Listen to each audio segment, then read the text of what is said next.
Going. Okay, so hello, my name is Michael Trayon Todran, and this is Cat SUPERFISKY.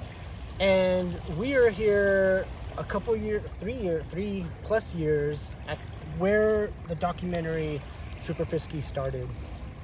And we wanted to take the time to kind of explain, like, how did it even come about, right? And so the way that the film started was I was teaching at Cal Poly Pomona as a lecturer, and I got tapped to teach a filmmaking class, and it was just supposed to be kind of basic and interview style, so on and so forth.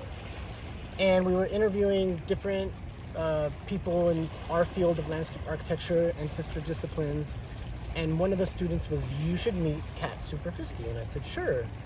Very nonchalantly, like I had no expectation. It was just like a recommendation. And then we met here, and I met you. And in 5 minutes, in my head, I said, I'm going to do a whole movie about her, right?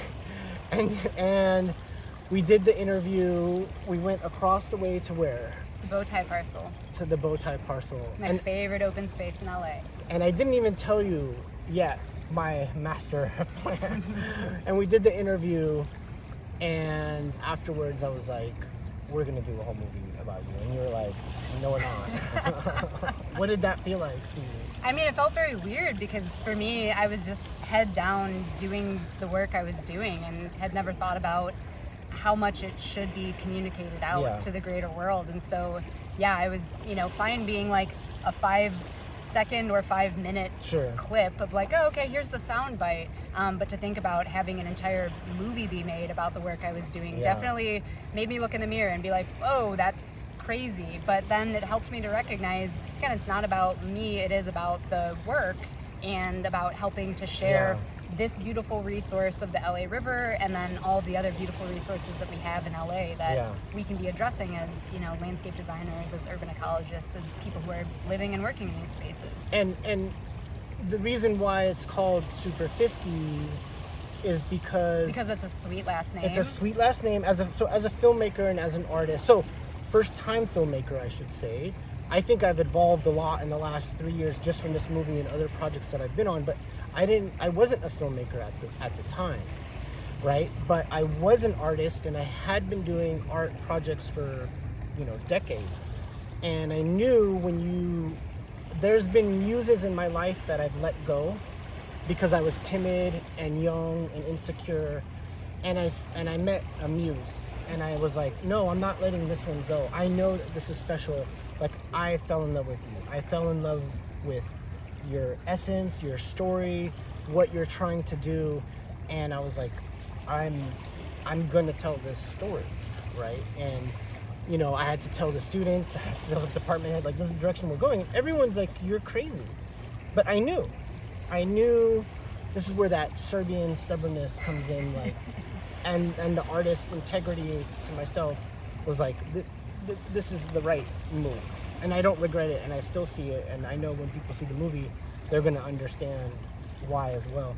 And I just also want to say it's like very like hyper stylized in the sense where the story of the LA River is so big. It's you think you know LA, you think you know the river, but I promise you that you do not. And the reason why it's from the perspective of like one person is because it was manageable for me. And I also have approached it in the sense of like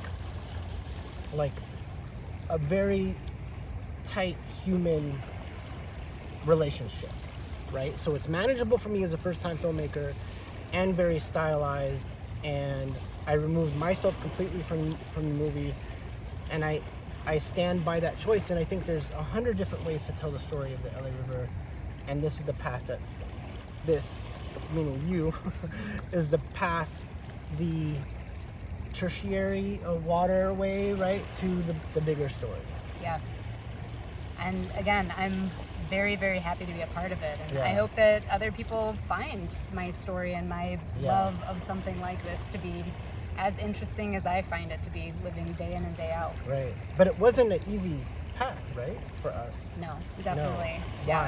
Why? I mean, I think a lot of it, again, was me being uncomfortable and insecure with having the spotlight on me and thinking, like, who am I to be sharing the LA River? There are so many other people and there are so many other things going on.